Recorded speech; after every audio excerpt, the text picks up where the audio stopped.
በዚህ ዘመን ላይ ሞኝ ሴት የምንላት ሴት ምን አይነት ባህሪዎች አሏት? አሁን ያለንበት ዘመን ወይም ጊዜው ለሴት ልጅ ጥሩ እድሎችን ይዞ መጥቷል። ታዲያ እነዚህን እድሎች እንዴት መጠቀም እንዳለባት የማታውቅን ሴት ሞኝ ሴት እንላታለን። ይህቺ ሞኝ ሴት የተለያዩ ባህሪዎችን ታንጸባርቃለች።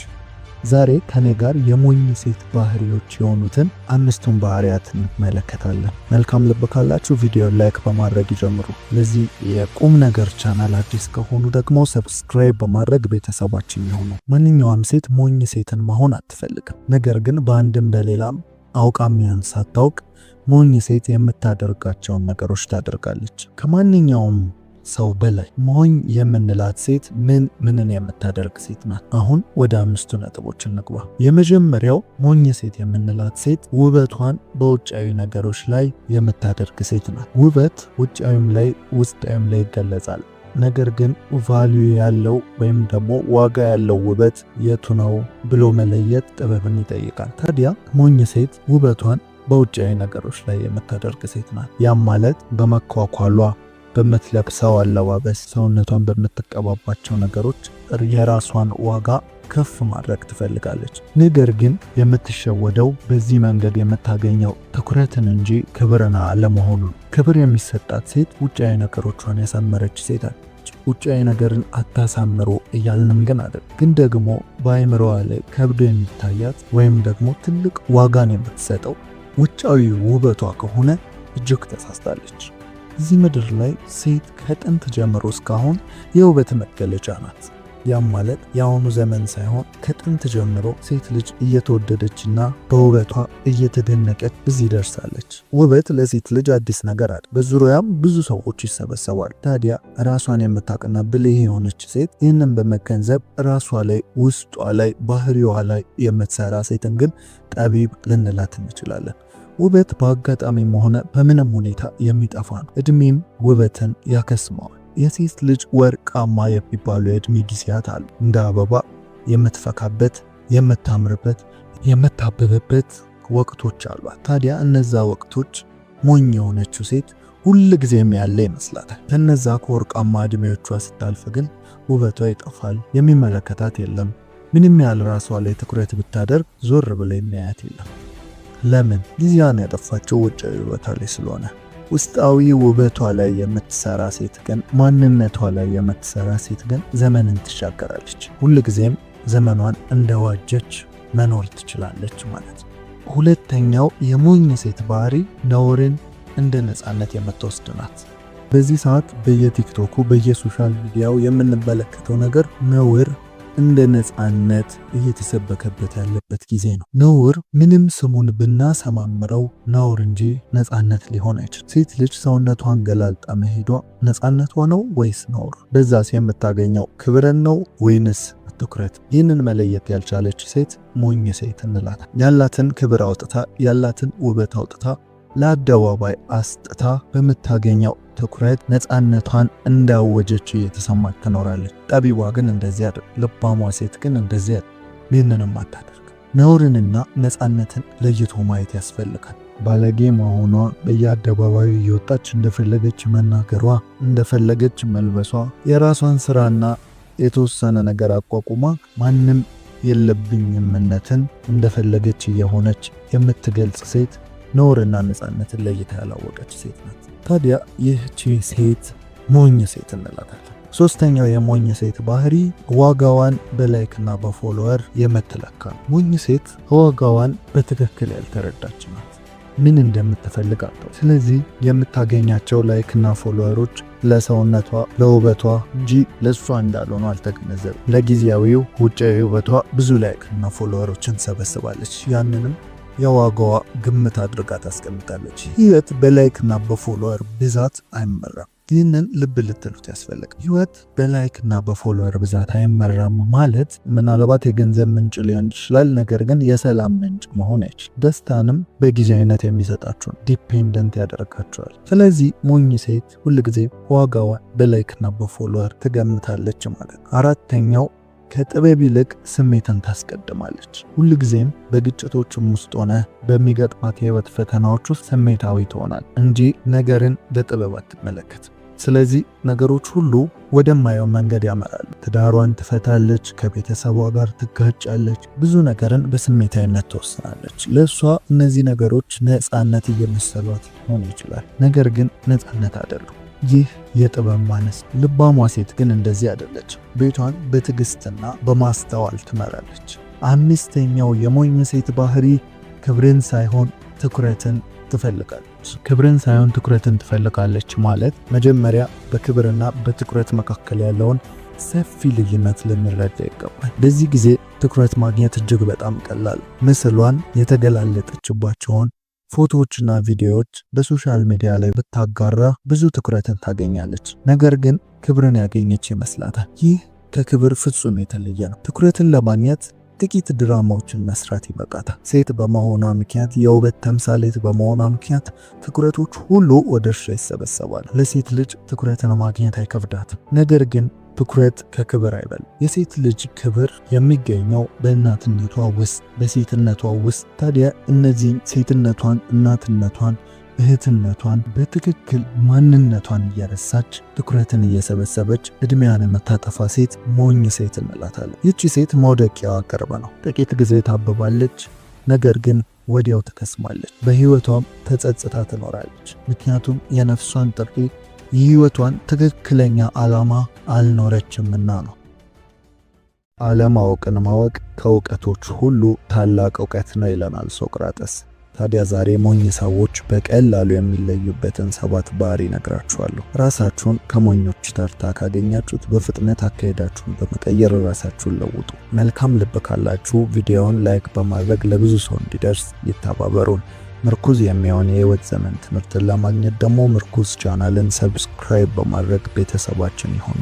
አሁን በቀጥታ ወደ 7ቱ የሞኞቹ ባህሪ እንሂድ። የሞኝ ሰዎች ባህሪ ከሆኑት መካከል አንደኛ አውቃለሁ ማለት። ሞኝ ሰዎች ለመማር የተዘጋጁ አይደሉም። ስለ ሁሉም ነገር እንደሚያውቁና እንደነርሱ የሚያውቅ እንደሌለ ይመስላቸዋል። ሁሌም ትክክል እኔ ነኝ በማለት ይታወቃሉ። ግትር ናቸው። ሞኝ ሰው እንደማያድግና ህይወቱን እንደማይቀይር ከሚያስታውቅበት ባህሪ የመጀመሪያው አውቃለሁ ባይነት ነው። ሁለተኛው ከሚሰሩት በላይ ያወራሉ። ሞኝ ሰው ብዙ ጊዜ የሚያልቀው ሊያደርግ ስላሰበው ነገር በማውራት ነው። ማድረግ በሚኖርበት ሰዓት በወሬ ይጠመዳል። ሞኝ ሰው ስለ ህይወት ያልተረዳው ዋነኛው ምስጢር እንደ እርሱ ከእርሱም በላይ የሚያወሩ ብዙ መሆናቸውን ነው። ትልቁ ልዩነት ተግባር ነው፣ ማድረግ ነው። ግን ሞኝ ሰው በሚያወራው ይጠመዳል፣ ከሚሰራውም በላይ በማውራት ይታወቃል።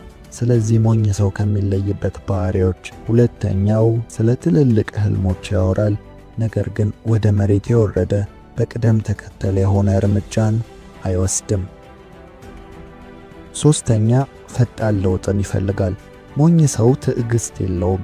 ዛሬ የተከለውን ዛሬ በቅሎ ማየት ይፈልጋል። እኛ ሰዎች በህይወት ውስጥ ስኬትን ከፈለግን ለጊዜ ልንሰጠው የሚገባ ክፍተት ያስፈልጋል። ያማረ ውጤት ሁሉ የትዕግስት ውጤት ነው። ስለዚህ ሞኝ ሰው ይህንን ትልቅ ስህተት ይሳሳታል። ሁል ጊዜም ፈጣን ለውጥን ይጠብቃል።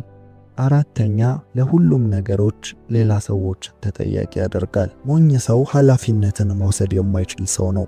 ለጥፋቶቹ ይቅርታንና ማስተካከያን ማድረግ ሲገባው ነገር ግን በሌሎች ላይ እጁን ይጠቁማል።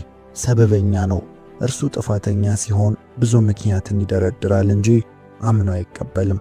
በሌሎች ላይ ደግሞ ለመፍረድ ይቸኩላል። ይህ የሞኝ ሰው አራተኛው መገለጫ ነው። አምስተኛ ለውጥን ይፈራል። ይሄ ማለት ሁልጊዜም ከእድገት ይልቅ ምቾትን ይመርጣል። ምቾትና እድገት ደግሞ አንድ ላይ ሊሄዱ የማይችሉ ነገሮች ናቸው። እሱ ደግሞ ሁሌም ለምቾቱ ቅድሚያ ይሰጣል። ስለሆነም ለውጥን ይፈራል ማለት ነው። ስለዚህ ይህ ሰው ስህተቱን ይደጋግማል። እንቅልፍ በማብዛቱ የመጣበትን ቢያውቅም ዳግም እንቅልፍን ይመርጣል። ሞኝ ሰው ከራሱ ስህተት ራሱ አይማርም። ተመሳሳይ ስህተቶችን ይደጋግማል። ለዚህ ነው ሞኝ ሰው 2 ጊዜ በእባብ ይነደፋል፣ አንዱን ሳያውቅ ሁለተኛውን እንዴት እንደነደፈው ሲያሳይ የሚባለው። ስለዚህ ሞኝ ሰው ምቾትን መርጦ ለውጥን ይፈራል ማለት ነው። 6ኛ የተጠመጠ ጎል፣ የተጻፈ እቅድ የለውም። ሞኝ ሰው ግር ባለበት የሚሄድ ነው። የሚፈልገውንና የሚያስደስተውን ለይቶ አያውቅም። መድረስ የሚፈልግበትንም ቦታ ለይቶ አያውቅም። ሞኝ ሰው ቀስትን ወርውሮ በተሰካበት ቦታ ላይ ሄዶ አክብቦ ዓላማዬን መታው የሚል ሞኝ ሰው ነው። የሚደርስበት ደግሞ የሚሄድበት የራሱ የሆነ የተቀመጠ የተጻፈ ግብና ዕቅድ የሌለው ሰው ነው። ይህ ከሞኞች ባህሪዎች 6ኛው ነው። 7ኛው ለጊዜ ዋጋ አይሰጥም። ሞኝ ሁሌም ወጣት እንደሆነ ሁሌም ጠንካራ እንደሆነ የሚቆይ ይመስለዋል። አይኖቹ በዕድሜ እንደሚፈዙ፣ ጉልበቱ እንደሚተሳሰር፣ መሮጥ እንደሚያቅተው አያስተውልም። ስለዚህ በጉብዝናው ጊዜውን ያባክናል። በሱስ በአሁን ዘመን ደግሞ በሶሻል ሚዲያ በማይጠቅመው ነገር ላይ ተተክሎ ይውላል። ለተሰጠው ጊዜ ዋጋ አይሰጥም። እነዚህ 7 ባህሪዎች የሞኝ ሰው መገለጫዎች ናቸው። እነዚህን እያደረጋችሁ ከሆነ አሁኑኑ አቁሙ፣ ራሳችሁንም አስተካክሉ።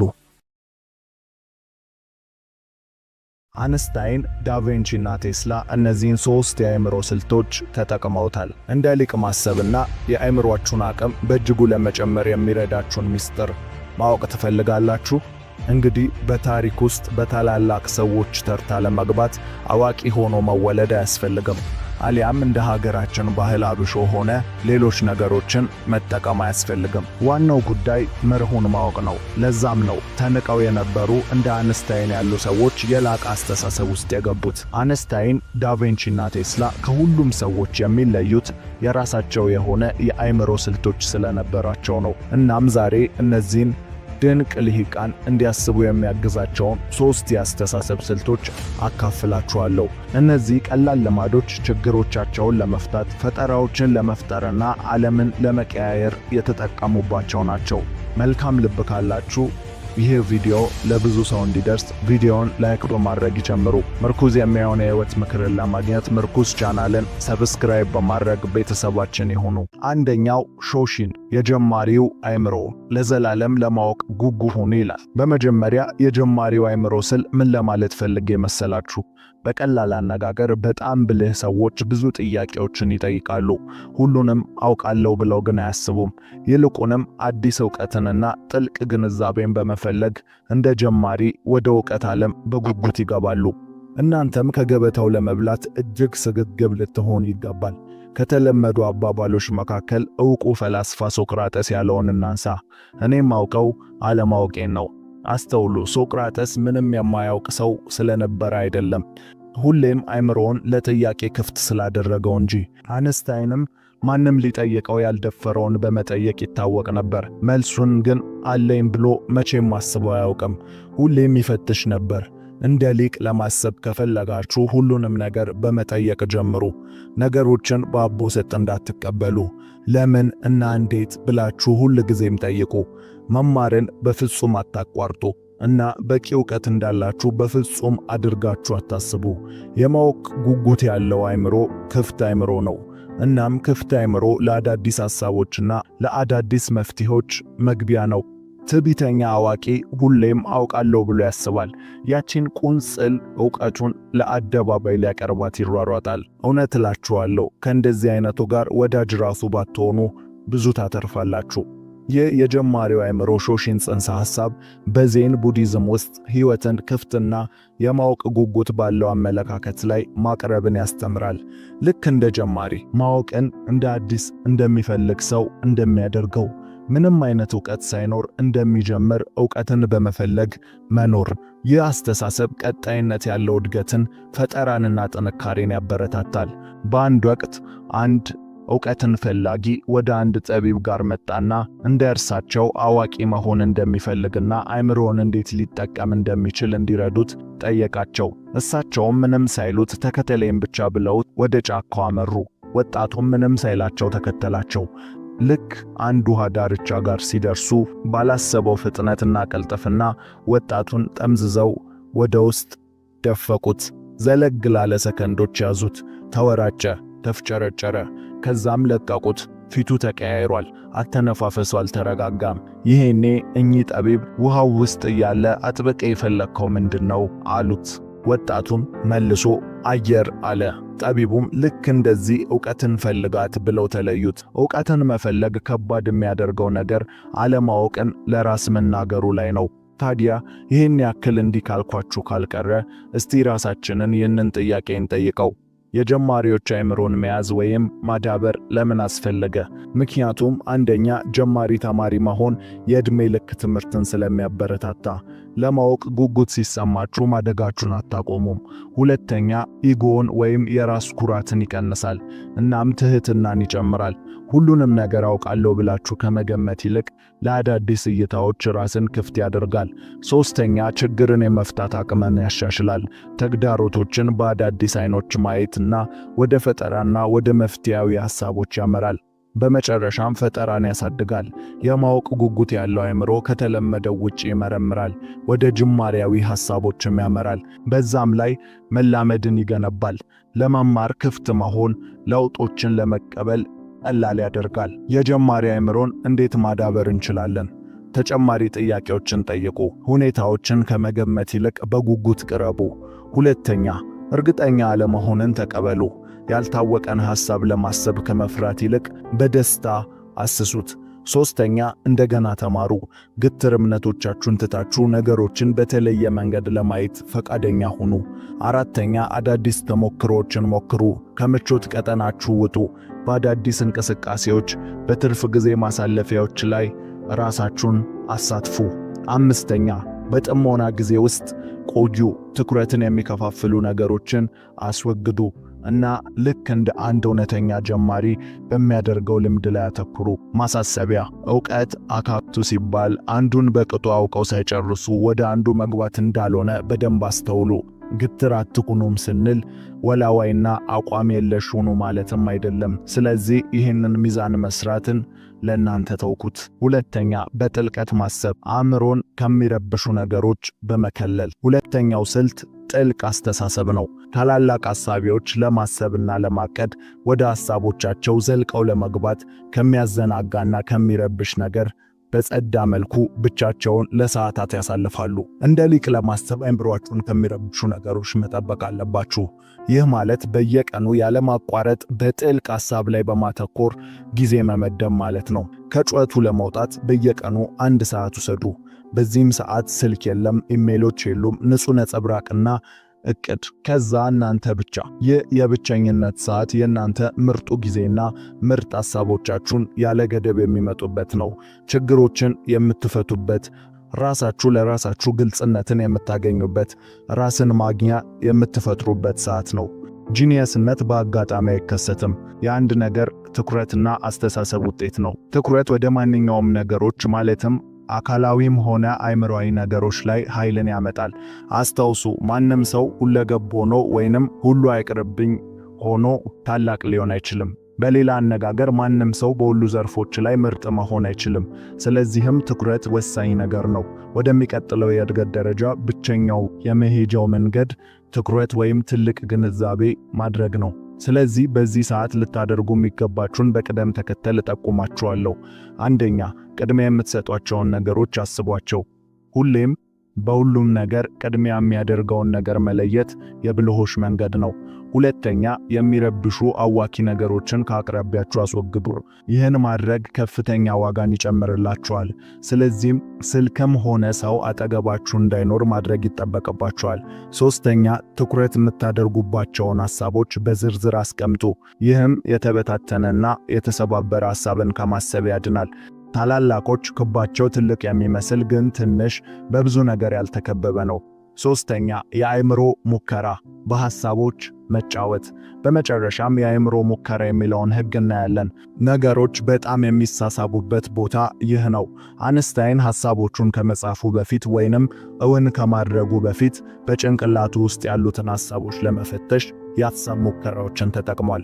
ብዙ ኃያል ደራሲያን የኢማጂኔሽን ክፍላቸውን ብሩህ ያደርጉታል። እርሱም የተለያዩ ሁኔታዎችን አስቦ የሚያስከትለውን መዘዝ በአእምሮ ያወጣል፣ ያወርዳል። እስከ ዛሬም እኛም በውጤቶቹ እንገረማለን። ይህንን እንዴት ተግባራዊ ማድረግ እንደምትችሉ አሳያችኋለሁ። በመጀመሪያ ሁሌም ውሳኔ ከማድረጋችሁ በፊት ቢሆንስ ብላችሁ በዓይነ ሕሊናችሁ ማየት ጀምሩ። ይህን ባደርግስ፣ ያንን መንገድ ብሄድስ፣ የተለያዩ ውጤቶችን በአይነ ህሊናችሁ ተመልከቱ። ይህ አይምሮአዊ ጨዋታ ነገሮችን ከተለያየ አቅጣጫ እንድትመለከቱት ይፈቅድላችኋል። ይህ የቢሆንስ ህግ ያለ ገደብና ያለ መከላከል ድንበሮችን መጣስ ስለሚችል ልዩ ስሜትንም ይፈጥራል። ይህም ወደ የበለጠ ፈጠራና ስልታዊ ውሳኔዎች ሰጪነት ይወስዳችኋል። በጣም ጥሩ ሐሳቦች ብዙውን ጊዜ በአእምሮአችሁ ውስጥ ከሐሳብ ጋር በመጫወት ይመጣሉ። እንቅስቃሴ ከማድረጋችሁ በፊት ሊሆኑ የሚችሉትን አስቡ። እንዲህ አይነቱ ሙከራ የበለጠ አእምሮአችሁን ያጎለምሰዋል። አእምሮ ደግሞ ሲጎለምስ የፈጠራ ብቃቱ ወደር የለሽና የማይቆም መሆን ይጀምራል። አንድ ነገር ቀድሜ ልንገራችሁ። ይህ ሐሳብ ምናልባት ለአንዳንዶቻችሁ የመጀመሪያ ሊሆን ይችላል። ቢሆንም ግን ግራ ቢገባችሁም የጨዋታው ሕግን እስክትረዱት ስለሆነ በፍጹም ቶሎ እጅ እንዳትሰጡ። ምክንያቱም ብልህ ካለመሆን ታግሶ ጠቢብ መሆን እጅግ የላቀ የራስ ሽልማት ነው። ብዙ ነገር እያጣን ያለነው ብዙ ነገር እየተናገርን ስለሆነ ነው። ኃይላችሁን መቆጠብ ከፈለጋችሁ ዝም በሉ። ብዙ አስመሳይ ሰዎች አሉ። እነዚህም ሰዎች ስለ ማንነታቸው፣ ስለሰሩት ነገር ብዙ ውሸትን ይናገራሉ። ውጤታቸው ግን ሌላ ነገር ነው የሚናገረው። ፈጽሞ ማስመሰል የማትችሉት ነገር ቢኖር ውጤታችሁን ነው። ስለዚህ ስለምታደርጉት ነገር ሁልጊዜም ማውራት አይጠበቅባችሁም። ውጤታችሁ ስለ እናንተ ይናገራል። በዝምታ ስሩ። ጥቂት በመናገር ብዙ በመስራት በውጤቶቻችሁ አስደንግጧቸው። አንድ አባባል አለ፣ በዝምታ ስትገነባ ምንህን ማጥቃት እንዳለባቸው አያውቁም ይባላል። ብዙ ዕቅድ፣ ሐሳብና ዓላማ ኖሯችሁ ዛሬ የማትፈልጉበት ቦታ ላይ ላላችሁ ይሄ ቪዲዮ ለእናንተ ነው። ከምቾቶቻችሁ ወጥታችሁ በዝምታ ውስጥ ራሳችሁን ፈልጋችሁ ልታገኙ ይገባል። ለሕይወት ዘመን ምርኩዝ የሚሆን ምክርን ለማግኘት ምርኩዝ ቻናልን ሰብስክራይብ በማድረግ ቤተሰባችን ይሁኑ። ቤተሰቦች እንደ ሁል ጊዜው ላይክ በማድረግ ይጀምሩ። የሰው ልጅ በድብቅ ለሚያደርገው ነገር በአደባባይ ይሸለማል። አንዳንድ ጊዜ ግርግር ከበዛበት ቦታ መራቅ አለባችሁ። አንዳንድ ጊዜ ከሰዎች ከነገሮች መራቅ አለባችሁ። አንዳንድ ጊዜ ወደ ውስጣችሁ ልታደምጡ ራሳችሁን ልትፈልጉ ይገባል። ይህ የሚሆነው ደግሞ በዝምታ ውስጥ ብቻ ነው። ለአንድ ወር፣ ለ2 ወር፣ ለ3 ወር ዝም ብላችሁ ራሳችሁ ላይ ኢንቨስት ብታደርጉ ምን የሚፈጠር ይመስላችኋል? ለምን ይህን ያህል የመናገር ፍላጎት በውስጣችን ያደረ ይመስላችኋል? በጥናት እንደተረጋገጠው 75% ያህል የሚናገሩ ሰዎች የተናገሩትን አያደርጉም። ይህም ለምን ተብሎ ሲጣራ በንግግር ውስጥ ለመተግበር የነበራቸውን ኢነርጂ ስለሚያጡት ነው። አእምሮአችን በተደረገና ሊደረግ ባለ ነገር መካከል መለየት አይችልም። በተደረገና ሊደረግ ያለ ነገርን የሚለየው በሚሰማው የእርካታ ስሜት ብቻ ነው። ይህ ማለት እቅዳችሁን፣ ህልማችሁን፣ ሐሳባችሁን ስትናገሩ የሚሰማችሁ እርካታ አለ። ይህ እርካታ ሲሰማው ደግሞ አእምሮ ያንን እቅድ ለመተግበር የሰበሰበውን ኢነርጂ ይበትናል። ለዚህም ነው አንድ ነገርን 2 ወይም 3 ጊዜ ከተናገራችሁት በኋላ ሙሉ ለሙሉ ለማድረግ የነበራችሁን ኃይል የምታጡት። ሁሉም ሰው ስኬታማ መሆን ይፈልጋል። ሁሉም ሰው ነገ የሚለው ዕቅድና ግብ አለው። ነገር ግን ማንም ትኩረቱን መሰብሰብ አይፈልግም። ማንም ለራሱ ጊዜ መስጠትን አይፈልግም። በዝምታ ነገሮችን ማከናወን አይፈልግም። በእጃችሁ ያለው ስልክ እንኳን በየቀኑ ሶሻል ሚዲያችሁን ስትከፍቱ ዛሬ በአእምሯችሁ ምን አለ? ዛሬ ምን ፖስት ታደርጋላችሁ ይላል። እናንተም የበላችሁትን፣ የሰራችሁትን፣ የዋላችሁበትን ሁሉ ለሶሻል ሚዲያው ትፖስታላችሁ። አፕልን የመሰረተው ስቲቭ ጆብ እንዳለው ወደፊት ስለምንለቃቸው ቴክኖሎጂዎች ምንም የምንናገረው ነገር የለም፣ በዝምታ እንሰራለን። ልክ ሰርተን ስንጨርስ ግን የፈጠርነውን ቴክኖሎጂ ዓለምን ያስደነግጣል ሲል ተናግሯል። እስቲ ወስኑ። ውሳኔያችሁንም ለሰዎች አታሳውቁ። በቃ ዝም በማለት በሕይወታችሁ ላይ አተኩሩ። ጠንክራችሁ ስሩ። ሕልማችሁን ኑሩ። የሰው ልጅ በተፈጥሮ ሰው እንዲሰማው ይፈልጋል። ለሰው ሰው ያስፈልጋል። የሰውነት፣ የጓደኝነት፣ የቤተሰብነት ቦታን ለማጥፋት ወይም ይህን ግንኙነት እንድታበላሹ አንመክርም። ግን ሁሌም መናገር ያለባችሁን ከሌለባችሁ ጋር ለዩ። የሰዎች ኃላፊነት የራሳቸውን ሕይወት መኖር እንደሆነ እመኑ። ማንም በተለየ መንገድ ትሪት እንዲያደርጋችሁ አትጠብቁ። ሰዎች አልተረዱኝም፣ ውስጤ ትልቅ ነገር አለ፣ ለምን አልተቀበሉኝም አትበሉ። ሰው ከወሬ ይልቅ ተግባራችሁን ያምናል። እንዲቀበላችሁ የሚያደርግ ውጤትን አስመዝግቡ። ሁሌም በልጣችሁ ተገኙ። መድረኩ ባዶ ስለሆነ ወጥታችሁ የሚሰማኝ ያገኘው ብላችሁ አትናገሩ። ያ መድረክ የሚጠብቀው ባለውጤቱን ሰውዬ ነው። ውጤታማው ሰው ሲመጣ መውረዳችሁ የማይቀር ነው። እውነተኛው ጀግና ተፋላሚው ነው። በሐሳብና በተግባር መካከል ሰፊ ገደል አለ። ያ ገደል ልምድ፣ ብቃት፣ ችሎታ ይባላል። የሆነ ነገር ሐሳባችሁ ላይ እንዳለው ልክ በቀላሉ መውረድ ቢችል ጥሩ ነበር። ነገር ግን ዋጋ ይጠይቃል። እንደናንተ ብዙ ሰው ያልማል፣ ያስባል፣ ያቅዳል፣ በሕልም ዓለሙ ስር ይኖራል። ያንንም እየተረከ ይተዳደራል። ነገር ግን እዚህ ምድር ላይ ጥቂት ሰዎች ይህንን አዙሪት አልፈው ያለሙትን ያሰቡትን ነገር ሲፈጥሩ ታይተዋል። የእነርሱም ልዩነት ብቸኛው በዝምታ ስለሚገነቡ ነው። ሁሌም አንድ አባባል አለ፣ ዛፍ ሲወድቅ እንጂ ሲያድግ ድምፅ አሰምቶ አያውቅም። ብዙ ስታወሩ እየወደቃችሁ እንጂ እያደጋችሁ እንዳልሆነ ተገንዘቡ። ዛሬ ምናልባትም ታምናችሁ የምትሉትን እንደ እውነት የሚሰማችሁ ይኖራል። ስለዚህ ተጠንቀቁ። የሚጮህ ውሻ አይናከስም። ያያችሁትን ነገር መያዝ ከፈለጋችሁ በዝምታ ተንቀሳቀሱ። አንዳንዴ ለምንድን ነው የምናገረው ብላችሁ ራሳችሁን ተመልከቱ። አንዳንዴ ምናልባትም ምክንያት የሚሆነው ሰዎች እኛን እንደ ሰው እንዲቆጥሩንና እኛ ዋጋ እንዳለን ለማስመስከር ይሆናል። ነገር ግን በንግግር የምትገነቡት መወደድም ሆነ መከበር የሚቆየው ለጥቂት ጊዜ ነው። የእናንተ ፍሬና ውጤት እስኪታይ እስከ መቼ ውጤታችሁን በንግግር ትደብቃላችሁ? መጀመሪያ እንዳልነው ውጤታችሁን መደበቅ አትችሉም። ከሁሉም ውርደት በፊት ቁልፍ የሚሆነውን ዝምታን ያዙ። ለጥቂት ጊዜ በዝምታ ራሳችሁን ለመፈተሽ ተዘጋጁ። ልዩነታችሁንም አስተውሉ። በፈተናዎች ተጨናንቃችኋል? በአንዳንድ ሁኔታዎች በግላችሁ እየተሰቃያችሁ ይሆን? ለሰው መናገር ከብዷችሁ እንዴት ነገሮችን መወጣት እንዳለባችሁ ጠፍቶባችኋል? በዚህች ግርግር በበዛበት ዓለም ግራ መጋባትና ጭንቀት በየአቅጣጫው እየጎተቱ የሕይወት ቀጠናችንን ቅጥር ለመናድ የማያደርጉት ነገር የለም።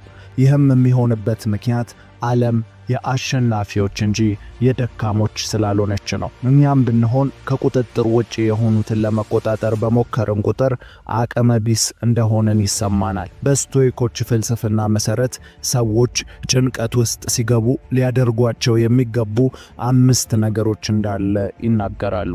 ዛሬ ከኔ ጋር እነዚህን 5 ተግባራዊና ሁሌም የሚሰሩ ዘመን የማይሽራቸውን ነጥቦች እንመለከታለን። መልካም ልብ ካላችሁ ቪዲዮውን ላይክ በማድረግ ይጀምሩ።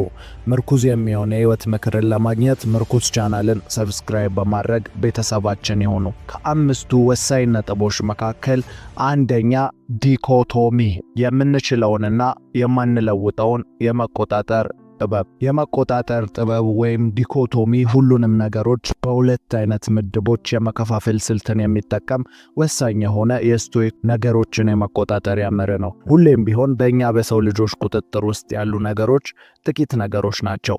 ለምሳሌ ያክል ሐሳቦቻችን፣ ተግባሮቻችን፣ ምርጫዎቻችን፣ አመለካከቶቻችንና ምላሾቻችን ሲሆኑ በተቃራኒውም ደግሞ ከኛ ቁጥጥር ውጪ የሆኑ ነገሮች ደግሞ የሌሎች ሰዎች ድርጊት፣ ውጫዊ ክስተቶች፣ አስተያየቶችና ውጤቶች ናቸው። ይህንን ማወቅ የሚጠቅመው ሐሳቡን ልንቆጣጠረው በምንችለው ነገር ላይ ብቻ እንድናተኩርና በማንችላቸው ነገሮች ላይ አብዝቶ በመጨነቅ ውድ የሆነውን ኃይላችንን እንዳናባክን ነው። ይህ ጽንሰ ሐሳብ የመጣው ከስቶይክ ፈላስፎች መካከል አንዱ በሆነው በኤፒክቴተስ ነው። እርሱም እንዲህ ይላል፣ ውጫዊ ሁኔታዎችን መምረጥ አንችልም፣ ነገር ግን ለነርሱ ምን ምላሽ እንደምንሰጥ ሁልጊዜም መምረጥ እንችላለን ይላል። እርሱም በዚህ አባባሉ ይታወቃል።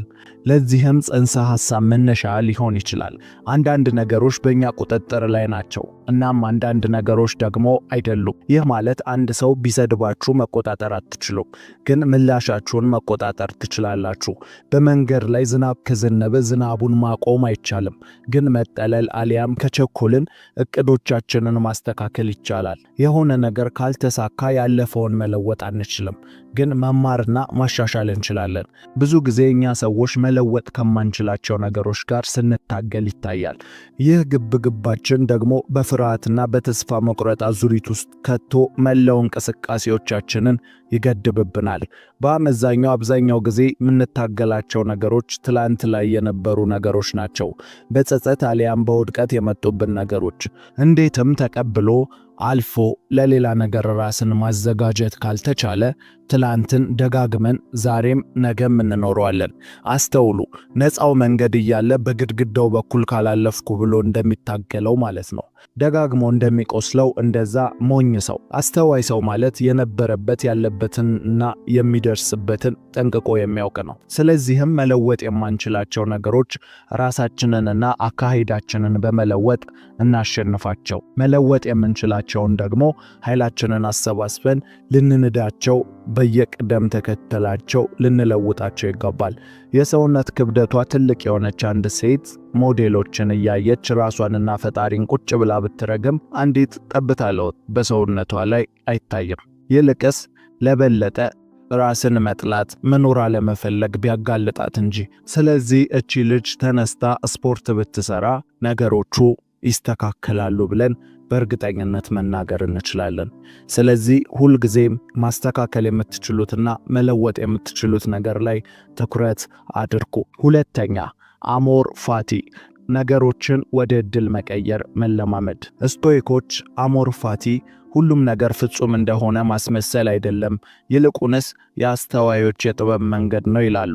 ያ ማለት ደግሞ ፍጽምና የጎደለው ነገር ውስጥ ትርጉም ስለማግኘት ነው። ይህ ለምን እኔ ላይ ሆነ ከሚል ጥያቄ ወደ ከዚህ ምን ልማር የመሸጋገር ጥበብ ነው። የሚሆነው ነገር ሁሉ ጥሩ የሚሆን መጥፎ እንደ አስፈላጊነቱ ለቀጣዩ መንገዳችሁ እድገቶች የሚሆነውን የሚያስፈልጋችሁን ማሰብ የሚል የስቶይክ ፍልስፍና ነው። ችግሮችን ከመቃወም ወይም ከመበሳጨት ይልቅ እንደ ልዩ የመንገዳችሁ አካል አድርጎ መቀበል ማለት ነው። ሞኝ ባጋጠመው ነገር ቁጭ ብሎ ያላዝናል። ጠቢብ ግን መጥፎውን አጋጣሚ ወደ መልካም ዕድል ይቀይረዋል። ስለዚህ እንዲህ ብሎ መጠየቅን ተለማመዱ። ይህ ሁኔታ እንዴት እንዳድግ ሊረዳኝ ይችላል? ያኔ ሙሉ ለሙሉ ትኩረታችሁ ቀጣዩ ነገር ላይ ይሆንና ተፈጥሮ ከሰው ከሁኔታና ከመንገዱ ጋር ወስዳ ታገናኛችኋለች። አስተውሉ፣ ነገሮችን አለመረበሽ ጥሩ ቢሆንም የተሻለው መንገድ ግን ነገሮችን ለተሻለው ነገር መጠቀም ነው ወሳኙ። አንድ ታሪክ ላጫውታችሁ። በአንድ መንደር ይኖር የነበረ ትጉ ነጋዴ ነበረ። ይህ ነጋዴ አንዲት አህያ ነበረችው። የሚነግዳቸውን ነገሮች ወደ ገበያ የሚያመላልስባት ነበረች። ይቺ አህያ ለዚህ ምስኪን ግን ትጉ ነጋዴ ያለችው ብቸኛም ሀብቱም የብቸኝነት ወዳጁም ነበረች። አንድ ቀን እንደተለመደው የነጋዴ ከዚህች አህያ ጋር ከገበያ እየተመለሱ በአጋጣሚ ለወጥመድ በተቆፈረ ሳር ለበሱ ጉድጓድ ውስጥ ትገባበታለች። ይህ ምስኪን ነጋዴ አህያውን ለማውጣት ብዙ ሞከረ፣ ታገለ፣ እርዳታ ለመነ። ግን ጉድጓዱ ጠሊቅ ስለነበር ምንም ሊረዳው አልቻለም። ይህን ጊዜ አህያዋን በዚህ ሁኔታ ጥሏት መሄድ ስላላስቻለው ከነ ሕይወቷ ሊቀብራት ወሰነ። ከዛም ወደ ጉድጓዱ አፈር ይጨምር ገባ። ይህን ጊዜ አህያዋ እየተጨመረባት ያለውን አፈር እያራገፈች ትቆምበት ጀመር። በጨመረ ቁጥር ከፍ ትላለች። ይህን ያስተዋለውን ባለቤቷ በዚሁ መንገድ እንድትወጣ ረዳት እና የበፊቱን መንገዳቸውን ቀጠሉ። አንዳንዴ ለቀብራችን የሚላከውን አፈር ለልማት ብንጠቀምበት ምርጡን ሕይወት ይሰጡናል ለማለት ያህል ነው። ሶስተኛ፣ አይኖቻችሁን መቆጣጠር። የእናንተ እይታ ወይም ግንዛቤያችሁ ውስጣዊ ኃይላችሁ ነው። በአንድ ታሪክ ላስረዳችሁ። በአንድ ወቅት በካሊፎርኒያ ግዛት ውስጥ የመሬት መንቀጥቀጥ ተከሰተ። እናም የመኪና መንገዶች ሁሉ ተዘጋግተው ነበር።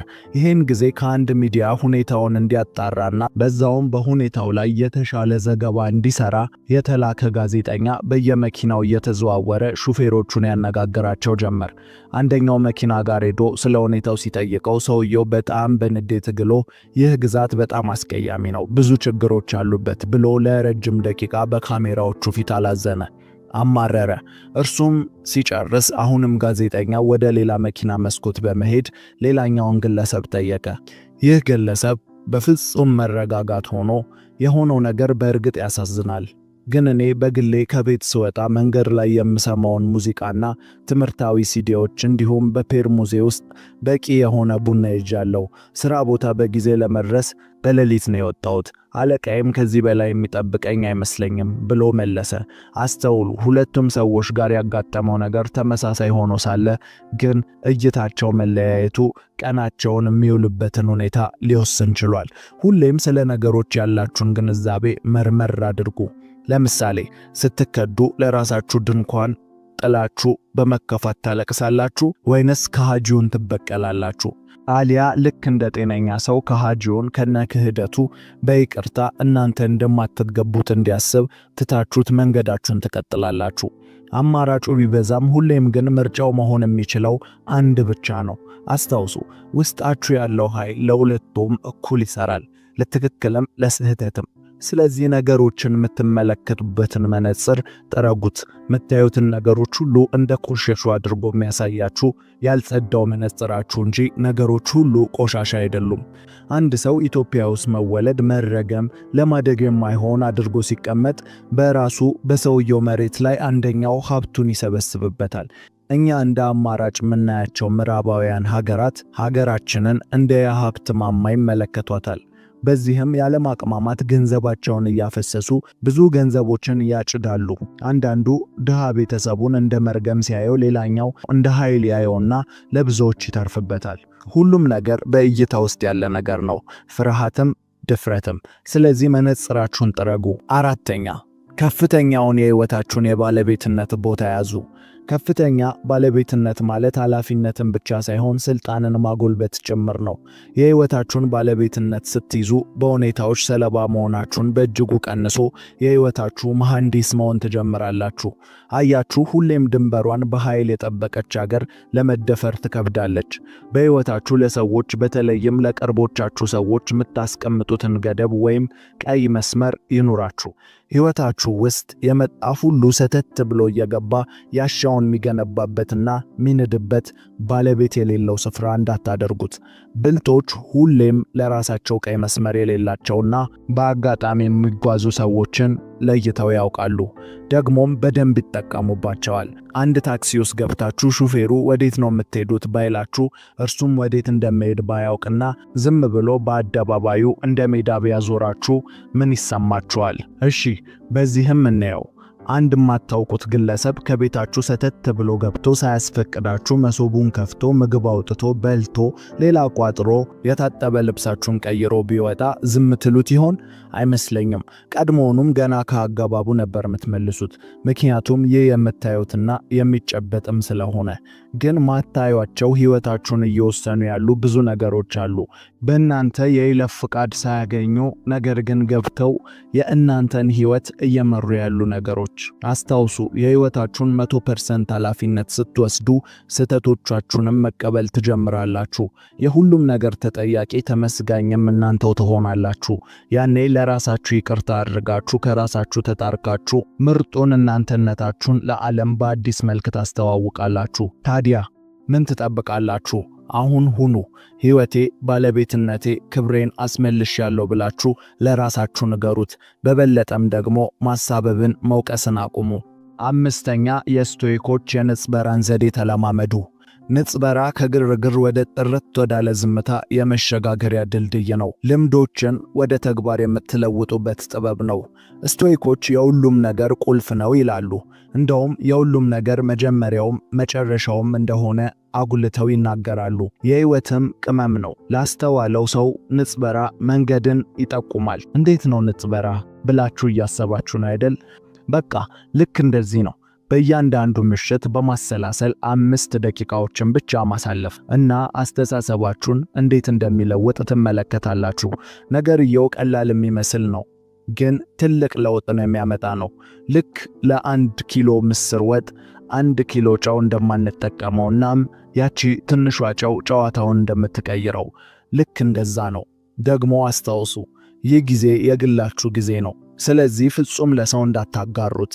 በማዕበል ውስጥ ሰላምን፣ በፈተና ወቅት ብርታትን፣ በግርግር ወይንም በውስጥ በመረበሽ ጊዜ የተረጋጋ የመሆን ስብዕናን መቀናጀት ነው። በመጨረሻም ምንን መቆጣጠር እንደምትችሉና እንደማትችሉ መረዳትን እንዳትረሱ ነው። ዛሬ ካየናቸው ነጥቦች የቱን ወደዳችሁት? በኮሜንት ላይ አስቀምጡልኝ። ለህይወት ዘመን ምርኩዝ የሚሆን ትምህርትን ለማግኘት ምርኩዝ ቻናልን ሰብስክራይብ በማድረግ ቤተሰባችን ይሁኑ። ቪዲዮ ከተመቻችሁ ላይክ በማድረግ ለብዙ ሰው እንዲደርስ ይተባበሩን። እናመሰግናለን።